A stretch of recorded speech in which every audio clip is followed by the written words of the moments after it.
नमस्कार दोस्तों। तो हमने क्या क्या 1 से लेकर 75 नंबर तक के प्रश्न पर जो कि अच्छी प्रकार से कार्य कर लिया था ना। आज जो कार्य करेंगे 76 नंबर से स्टार्ट होगा। लेकिन हाँ, आप इसे अगर देखना चाहते हैं तो डिस्क्रिप्शन बॉक्स में मैं इनका लिंक दे दूंगा, आप जो कि वहाँ से देख लीजिए या फिर प्लेलिस्ट चेक कर सकते हैं। देखिए डिस्क्रिप्शन बॉक्स कहाँ पे शो करेगा, आप देखिए यहाँ पे लिखा होगा आपका ना 2000, जैसे आपका अभी चल रहा है 2022 का चल रहा है, सेकेंड सीटिंग चल रहा है ना, मैथमेटिक्स चला, वही चीज़ लिखा होगा, उसको टच कीजिए। जैसे टच करेंगे वैसे आपका डिस्क्रिप्शन बॉक्स ओपन होगा। वहाँ पे एक साइड में देखिए मोर लिखा होगा, मोर को टच कीजिएगा, टोटल लिंक खुल जाएगा है ना। आपको जो पढ़ना वो पढ़ लीजिए, टोटल वाइज टोटल शुरू से जो कि बताते हुए यहाँ पे आया है ना। चलिए देखिए 76 नंबर प्रश्न क्या कहता है, कहते हैं यदि किसी शंकु के वक्र पृष्ठ का क्षेत्रफल इतना सेंटीमीटर और त्रिज्या इतना सेंटीमीटर हो तो उसकी तिर्यक ऊंचाई। तो घबराना नहीं, शंकु का तिर्यक ऊंचाई पूछा गया, तो कोई दिक्कत नहीं, घबरा तिर्यक ऊंचाई का मतलब होता है एल, ठीक है। तो शंकु का क्षेत्रफल हम सब जानते हैं कि पाई आर एल होता है शंकु का क्षेत्रफल। तो पाई आर एल लिख लिया। पाई का वैल्यू की बात करें 22/7, आर की बात करें भाई तो आर दिया गया 14 और एल ये निकालना एल हो गया। और यहाँ पे एक बात फॉलो कीजिए, 880 दिया गया क्षेत्रफल दिया गया शंकु का क्षेत्रफल। तो मेरे अनुसार से तो क्षेत्रफल ये है ना प्रश्न के अनुसार से क्षेत्रफल बोला 880, तो दोनों क्षेत्रफल है, इसलिए आपस में दोनों बैलेंस हो जाएगा। क्लियर। तो 22 से मैं कटा सकता, 22 चौका 88 है ना, और यहाँ पे बच गया 7 से कटा सकते 7 दूना 14, 2 से कटा सकते 20 बार में, तो हो गया एल का वैल्यू 20 सेंटीमीटर। तो ऑप्शन नंबर बी आपका करेक्ट हो जाएगा। क्लियर। चलिए अगला प्रश्न की बात कर लेता, कहता समान ऊंचाई वाले दो बेलनों के आयतनों का अनुपात दिया गया इतना हो तो उनके पृष्ठीय क्षेत्रफल, उसके पृष्ठ इसको जो कि पृष्ठों के क्षेत्रफलों का अनुपात क्या होगा। तो क्षेत्रफल पूछा, आयतन दिया गया और पूछा गया क्या भाई, क्षेत्रफल पूछा गया। तो सबसे पहली बात क्या ना, बेलन का आयतन आपको पता होना चाहिए। बेलन का आयतन की बात करूँ तो होता है पाई आर स्क्वायर एच, और एक दूसरा की बात करूँ तो पाई एक बड़ी आर स्क्वायर एच कर देता है ना, एच कर देता है। पाई से तो पाई दोनों में कैंसिल, एच से तो एच दोनों में कैंसिल, बचेगा आर स्क्वायर, ये भी बचेगा आर स्क्वायर। क्षेत्रफल हो, क्षेत्रफल है। तो सबसे पहली बात ये जो आयतन दिया गया ना, ये जो आयतन दिया गया इसको आयतन दिया गया आपका 9:16। तो यहाँ पे स्क्वायर है तो इसको क्या करें 9 जो कि आपका 16 दिया गया है, इस पे जो है टोपी पहना लीजिए, इस पे भी टोपी पहना लीजिए। तो 3 बाहर आ जाएगा, इसका आ जाएगा 4। तो यही आपका क्या आ जाएगा, क्षेत्रफल का क्या आ जाएगा, अनुपात हो जाएगा। क्या आ जाएगा, क्षेत्रफल का रेशियो यानी कि 3:4 आपका करेक्ट हो जाएगा। तो 3:4 ऑप्शन नंबर 77 का जो है कि सी हो जाएगा। ठीक है। तो ध्यान में रखना आयतन या जो बेलन का जो आयतन है ना, ये स्क्वायर में होता है ना, पायर स्क्वायर जो है कि स्क्वायर में होता है, इसलिए यहाँ पे क्या क्या टोपी पहना दिए तो आपका जो कि वो निकल गया, क्षेत्रफल का अनुपात निकल गया। क्षेत्रफल आपका जो कि स्क्वायर में नहीं होता है। क्लियर है। तो बेलन का क्षेत्रफल स्क्वायर में नहीं होता है, इसलिए ये आपका क्षेत्रफल निकल गया। इसमें भ्रम नहीं होना भाई, ये तो आपका भुजा निकल जाता है टोपी पहनाते, तो ऐसा नहीं, टोपी पहनाते तो भुजा निकलता है, तो ये जो ये त्रिज्या या भुजा जो भी बोले त्रिज्या निकलता है। बेलन में क्या होगा, जो त्रिज्या है वही आपका क्षेत्रफल भी होगा। क्लियर है। तो आपका वही राइट आंसर आ गया। तो उम्मीद करता आपको समझ में आ गया होगा। यहाँ देखा 78 नंबर प्रश्न क्या कहता है, समझने का प्रयास कीजिए। कहता कि एक शंकु के पूर्ण सतह का क्षेत्रफल 18 मीटर या मीटर है ना, मीटर, और उसकी तिर्यक ऊंचाई शंकु के आधार की त्रिज्या की दोगुनी है तो शंकु के आधार की क्षेत्रफल, आधार का क्षेत्रफल। सबसे पहली बात आधार का क्षेत्रफल समझ लीजिए। जब भी आधार का क्षेत्रफल बोले ना, तो ये यदि मैं थोड़ा देर के लिए यहाँ पे मैं इसका क्या बोला था, शंकु यदि बनाऊँ तो इस प्रकार से शंकु बनेगा है ना, इस प्रकार से टोपी नियर आधार मतलब ये बेस। तो बेस का बोला क्या चीज़ होगा, आधार का क्षेत्रफल। तो ये जो बेस है ना एक वृत्त है, तो वृत्त का क्षेत्रफल की बात करें तो होता है पाई आर स्क्वायर। तो इसी का वैल्यू आपको चाहिए, आपको निकालना है। क्लियर है, ध्यान में रखना। तो मैं निकालता हूँ, आगे मैं पढ़ लेता हूँ। पहले यहाँ पे देखिए क्या कहता है। अच्छा यहाँ पे कहा दिया गया शंकु के पूर्ण सतह का क्षेत्रफल, पूर्ण यानी कि शंकु का संपूर्ण क्षेत्रफल क्या आता है, होता है यहाँ पे लिख लेता pi r into l plus r. Clear. आगे यहाँ पे देखिए, यहाँ पे क्या कहता है, यह संपूर्ण शंकु का पूर्ण क्षेत्रफल हो गया। ध्यान में आगे कहता है शंकु के आधार का, ये भाई कहाँ से आना, कहता है शंकु की त्रिज्या कुछ है, शंकु के आधार की त्रिज्या की दुगुनी है। कहता है एल है और आर है।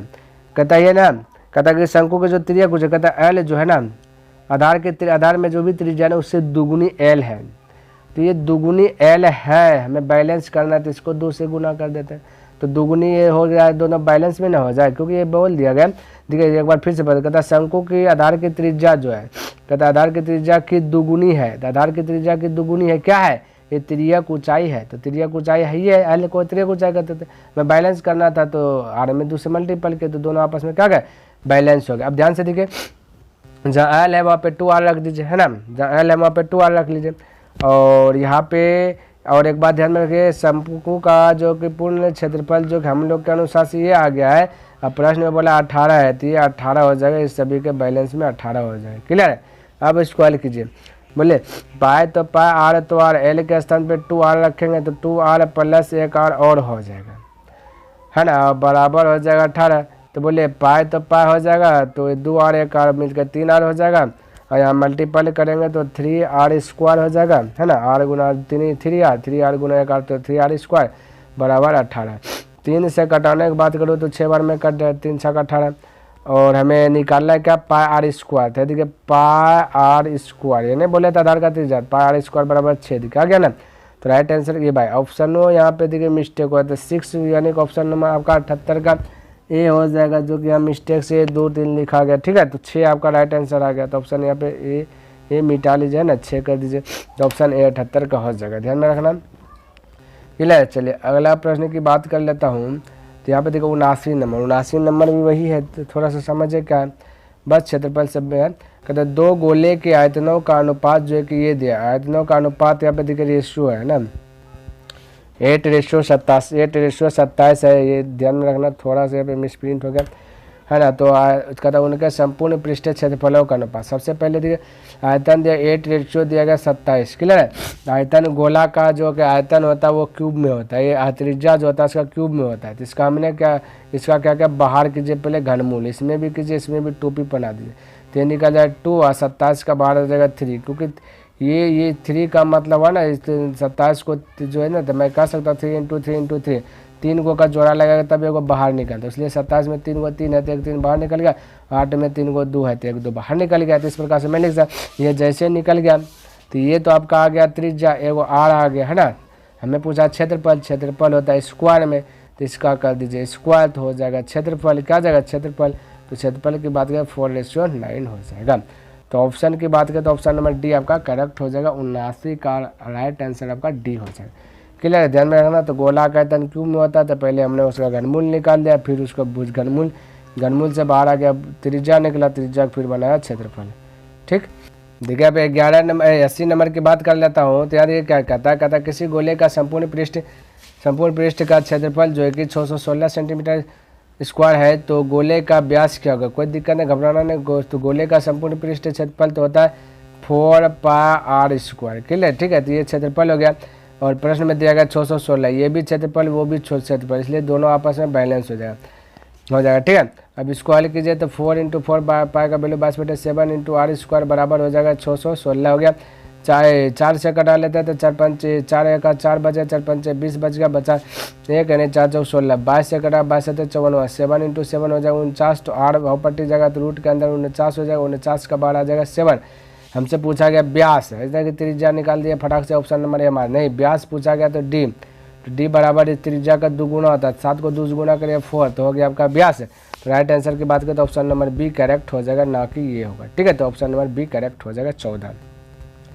चलिए अगला प्रश्न की बात कर लेता हूँ। तो कहता है वाई अक्ष का नियामक। एक बात ध्यान में रखना, वाई अक्ष का समीकरण, तो एक्स अक्ष वाला बोलना है 0। ठीक है, तो अब वाई अक्ष का समीकरण पूछे तो एक्स बराबर 0 बोला, एक्स अक्ष का समीकरण पूछे तो वाई बराबर 0 बोलना था। हालांकि यहाँ पर वाई अक्ष पूछा तो ऑप्शन नंबर ए हो जाएगा, एक्स बराबर 0, तो 81 का ऑप्शन नंबर ए जो कि आपका करेक्ट हो जाएगा। तो छोटा छोटा है थोड़ा सा, ये सब जो कि आपको मालूम होना चाहिए, है ना।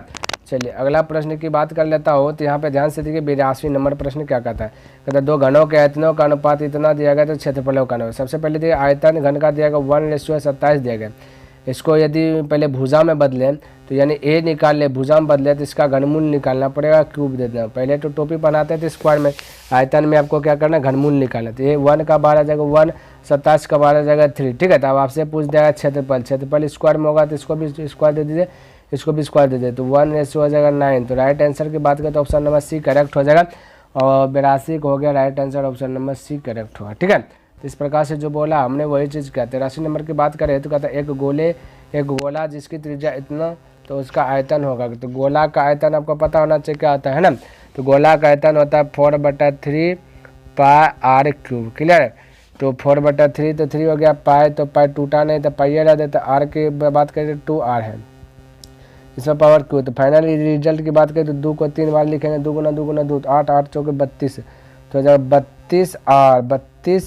32 आर क्यूब पाई है ना, तो 32 आर क्यूब पाई बटे 3।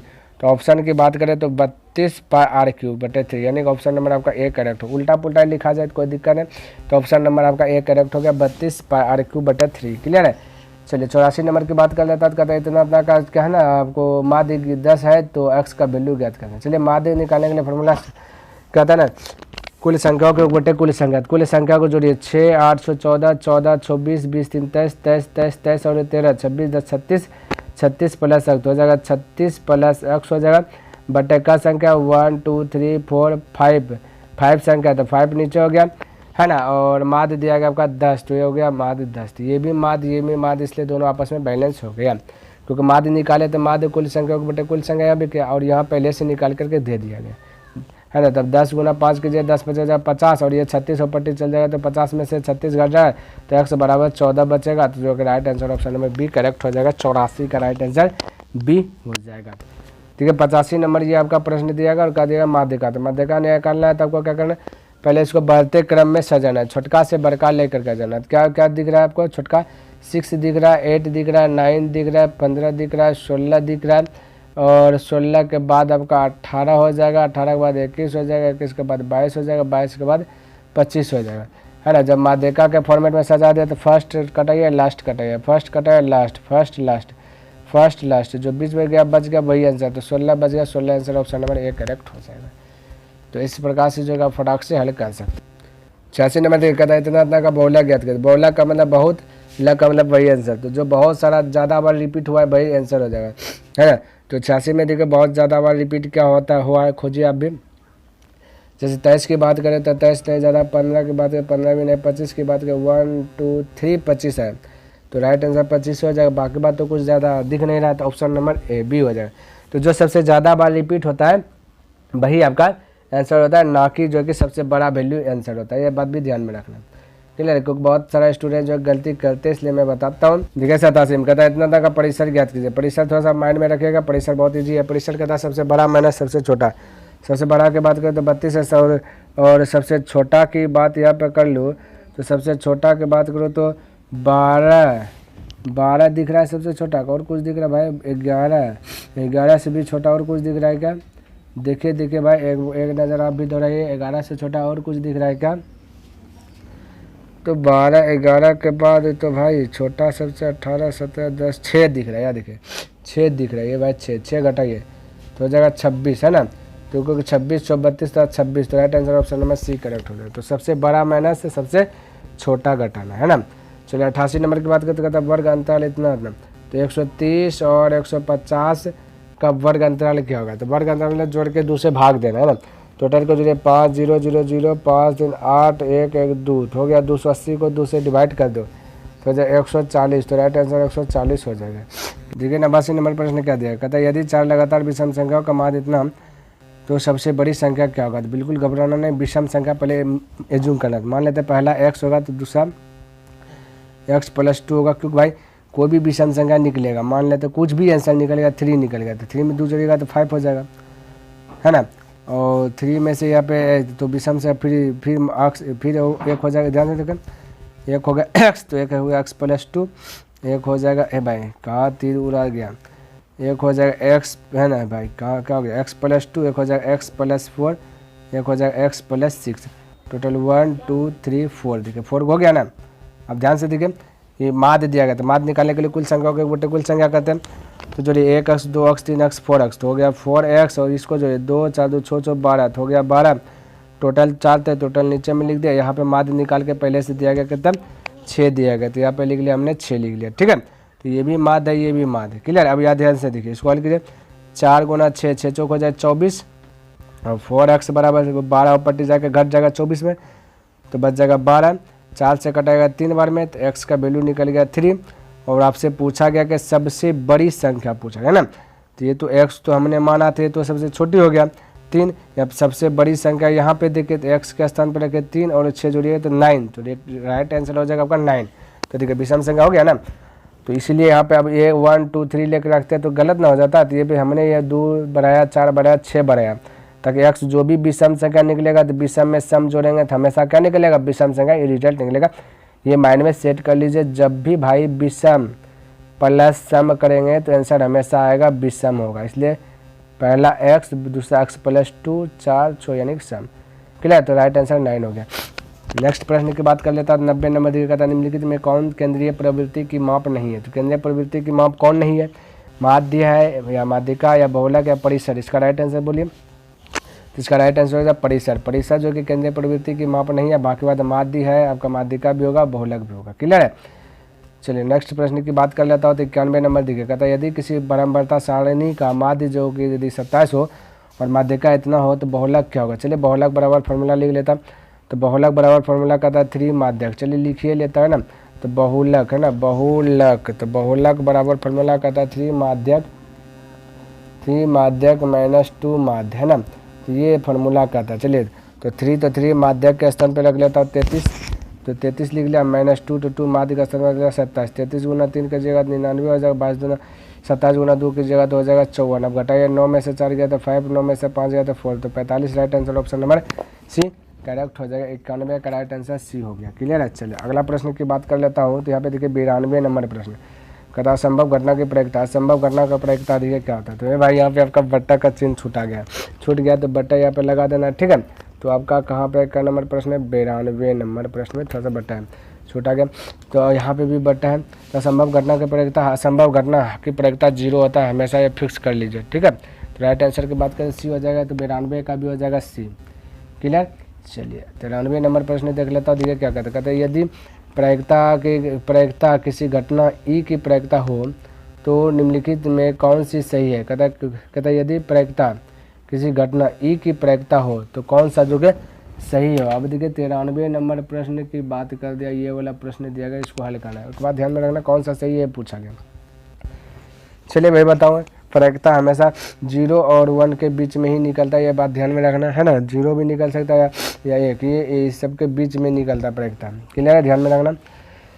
तो ऑप्शन कहता है प्रायिकता जो है ना 0 से बड़ा निकलता है। भाई 0 से बड़ा 2 भी है जो कि 2 प्रायिकता नहीं है, तो ये ऑप्शन है आपका करेक्ट नहीं होगा, ये गलत हो गया। बी की बात करूँ तो कहता है प्रायिकता जो है ना 1 से, ये जो एरो ऐसे दिखा ना, ये दिखाया इधर जो भी चीज, ये मगरमच्छ का मुंडी जिधर जाएगा ना, जो जिधर ढेर मछली होगा उधर खाएगा। क्लियर। तो ये इस साइड से घुमाए तो बड़ा होगा, इस साइड का घूमेगा तो इस साइड का हो जाएगा बड़ा, इस साइड का हो जाएगा बड़ा, और इधर से घूमेगा तो इस साइड का होगा बड़ा, बाकी बात उधर हो जाएगा छोटा, ध्यान में रखना। क्लियर। चलिए तो ऑप्शन ए नहीं होगा। बी की बात करें हाई साइड घुमाए, कहता है कि प्रायिकता हमेशा जो है ना 1 से बड़ा होता है ना, प्रायिकता 1 से बड़ा, ये होगा कभी 1 से बड़ा होबे नहीं करता है। तो ऑप्शन बी भी गलत। सी की बात करें तो कहता है 0 होता है प्रायिकता, बिल्कुल होता है, या 0 के बराबर, ये भी होता है। यहाँ कहता है कि प्रायिकता जो है ना 1 होता है, ये कहता है प्रायिकता जो है ना 1 होता है, बिल्कुल प्रायिकता 1 होता है, या 1 के बराबर होता है, या 1 के ये बराबर होता है, तो बिल्कुल ये भी होता है ना। तो 1 से छोटा, ये आपका 1 से छोटा दिया गया, 1 से छोटा प्रायिकता होता है, बिल्कुल होता है, या फिर 1 के बराबर होता है, यानी कि ऑप्शन नंबर आपका सी करेक्ट हो जाएगा। माइनस गलत होता ही नहीं, तो ऑप्शन डी कैसे करेंगे। तो राइट आंसर 93 का हो जाएगा सी, ठीक है। देखिए यहाँ पे 94 नंबर प्रश्न क्या कहता है। यदि किसी खेल को जीतने की प्रायिकता 0.4 है तो उसे जो है कि हारने की प्रायिकता क्या होगा। तो यहाँ पे फॉर्मूलाज आपको हमने बताया था कि प्रायिकता प्लस प्रायिकता नहीं, है ना, प्रायिकता नहीं बराबर होता है 1, ठीक है। तो बस यहाँ पे आपको दिया गया कि जीतने की प्रायिकता दिया गया 0.4 प्लस मैं कह सकता हूँ कि प्रायिकता नहीं हमें निकालना है बराबर 1। इसको ऊपर भेजिएगा तो प्रायिकता नहीं बराबर 1 और वो माइनस में हो जाएगा 0.4। देखिए दशमलव के बाद 1 डिजिट है, तो यहाँ भी दे दीजिए दशमलव को 1 डिजिट को, नहीं तो 0, ताकि घटाने बढ़ाने में आपको बने। अब इससे एक पहचान लीजिए तो हो जाए 10, 10 में से 4 गया तो बचा 6, इधर बचा 0, तो हो गया 0, दशमलव का तो 0.6, तो right answer option number C correct हो जाएगा। क्लियर है। चलिए अगला प्रश्न की बात कर लेता हूँ। 95 नंबर दिखे, कहता 2 सिक्कों की युगपत उछाल ना, उछाल में एक भी शीर्ष नहीं आने की प्रायिकता। देखिए 2 सिक्का में टोटल 4 परिणाम होता है, एक भी शीर्ष नहीं आया है, एक भी शीर्ष बोला कि नहीं आने की प्रायिकता हमें जो कि बता दो। क्लियर है। अब एक को शीर्ष नहीं तो मैं कह सकता हूँ कि या हेड, देखिए 2 सिक्का उछालेगा तो 4 परिणाम होगा, एक हेड होगा, एक टेल होगा, एक हेड टेल होगा, एक टेल हेड होगा। एक भी वो शीर्ष नहीं तो यानी एक भी हेड नहीं, तो मान लीजिए एक भी हेड नहीं होगा तो ये हो जाएगा आपका टेल होगा। तो टेल एक ही होना है, तो 1/4 कर सकते, तो संभव घटना एक, कुल की बात करें तो 4, तो हो गया 1/4, यानी कि राइट आंसर बी करेक्ट हो जाएगा। क्लियर है। चलिए अगला प्रश्न की बात कर लेता हूँ, तो 96 नंबर देखिए, कहते हैं निम्नलिखित में कौन किसी घटना की प्रायिकता नहीं हो सकती, किसी घटना की प्रायिकता नहीं हो सकती, तो वही प्रायिकता नहीं जिसका आंसर 1 से बड़ा हो। तो ध्यान में रखना, तो ऑप्शन दिखे, ऑप्शन नंबर बी दिखे 1 से बड़ा है, तो right answer option number B correct हो जाएगा। तो इसमें तो दिमाग लगाना ही नहीं है ना, जो 1 से बड़ा वो आंसर नहीं होगा और ये जो 0 से छोटा वो आंसर नहीं होगा, बस इतना सा ध्यान में रखना। कहता अंतर स्पष्ट करने वाली दो वृत्तों की कितनी उभयनिष्ठ रेखाएं हो सकती है। अंदर से जो कि स्पष्ट करने वाला दो वृत्त है उसको उभयनिष्ठ यानी कॉमन रेखा कितना स्तर। चलिए अगर मैं वृत्त के अंदर अगर मैं वृत्त बना के देखूँ तो पता चलेगा। देखिए इस प्रकार से मैं वृत्त के अंदर वृत्त बना दे इस प्रकार से, ठीक है। अब यहाँ से एक लाइन तो डिस्कस होता है, उभयनिष्ठ कॉमन की बात करूँ तो यहाँ से अगर भाई वृत्त कितना वृत्त बना है, यहाँ से बात करें लकीर की, एक को ऐसा रेखा है जा रहा है जो कि दोनों वृत्त में कॉमन आ रहा है, दोनों वृत्त को जो कि बिंदु पॉइंट एक ही बिंदु पॉइंट हो रहा है। तो यहाँ पे बैठ ने बोला उभयनिष्ठ स्पष्ट रेखा हो सकती थी, एक ही को हो सकती है, एक के अलावा कुछ नहीं हो सकता। तो right answer option number A correct हो जाएगा, A1 हो जाए ए नंबर, ठीक है। चलिए अगला प्रश्न की बात कर लेता हूँ, तो 98 नंबर देखें। कहता है यदि ये वाला चीज़ दिया गया तो भाई हल करें। तो भाई यहाँ पे ध्यान में रखना, जब भी high power to low power पूछ ले, हाई पावर दिया रहे और लो पावर पूछ ले तो आपको ज़्यादा दिमाग नहीं लगाना भाई। ये 14 में जो है ना अपने मन से आपको 2 जोड़े देना है, तो 14 में से जैसे 2 जोड़ेंगे तो 16, इसको टोपी पढ़ा दीजिएगा, निकल जाएगा 4। Right answer option number B correct कर। जब ध्यान में रखना, जब भी हाई पावर दिया रहे, हाई पावर का मतलब देखिए स्क्वायर में दिया गया, बिना स्क्वायर में पूछा गया, सेम टू सेम है। यहाँ एक्स स्क्वायर है तो यहाँ एक्स है, 1/x स्क्वायर तो 1/x। जब भी हाई पावर दिया रहे और लो पावर पूछे तो बस 2 जोड़ देना और जोड़ के जो भी आएगा उसको टोपी बना देना, तो आपका राइट आंसर आ जाएगा। जो बाहर निकलेगा तो आपका राइट आंसर 4 आ गया। तो इस समय दिमाग आपको लगाना ना, ऑब्जेक्टिव है, ऑब्जेक्टिव के तरीके से आपको बनाना है। कहता समानता संरचना के 11 पदों का योग निकालना। तो 11 पदों का योग तो फटाक से SN बराबर फॉर्मूला लगाता है, तो SN बराबर फॉर्मूला लगाता है, तो SN बराबर n/2 इंटू क्या था 2a + n-1 into D, n-1 into D. तो चलिए हल करते हैं। तो n का वैल्यू की बात करें तो प्रथम 11 पदों का योग, तो 11 n है, तो 11 n/2 है ना, इंटू 2, तो 2a का वैल्यू 2 है, प्लस n के स्थान पे 11 है, -1 है, इंटू डी के स्थान पे करें तो ये a2 - a1, तो 10 में से 6 2 गया तो 4 बचा। क्लियर। अब 11/2 इंटू हो जाएगा 4 प्लस 10, 11 में 10, 10 गुना 4 तो हो जाएगा 40 हो जाएगा, 40 और 4 जोड़िएगा 44, तो यहाँ पर हो जाएगा 11/2 गुना हो जाएगा 44। क्लियर है। तो 2 से कटा दीजिए तो हो जाएगा 22। अब 11 गुना 22 कीजिए तो 11 दूना 22 है, 11 दूना 22, 22 2 24, तो 242। तो right answer option number B correct हो जाएगा 99 का।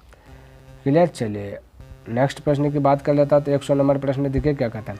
कहते यदि किसी अर्धगोले की त्रिज्या जो एक r हो उसके संपूर्ण पृष्ठ का क्षेत्रफल, तो अर्धगोले का कुल पृष्ठीय क्षेत्रफल क्या होता है 3πr² होता है, जो कि आपका ऑप्शन नंबर सी करेक्ट हो जाएगा, यानी कि 3πr²। क्लियर है। किसी को डाउट है? कोई डाउट ना होना चाहिए। तो उम्मीद करता हूँ कि हमने जितना भी प्रश्न आपको बताया सभी प्रश्न आपको अच्छी प्रकार से लर्न हो गया होगा और पसंद भी आया होगा। यदि पसंद आए तो इस वीडियो को लाइक कर दे, और अभी तक सब्सक्राइब नहीं किया तो इस चैनल को सब्सक्राइब भी कर दें, और हो सके तो अपने दोस्तों के साथ इसे शेयर कर दे। तो मैं नेक्स्ट दिन मिलूंगा इनसे आगे लेकर के, तब तक के लिए धन्यवाद। जय हिंद, जय भारत।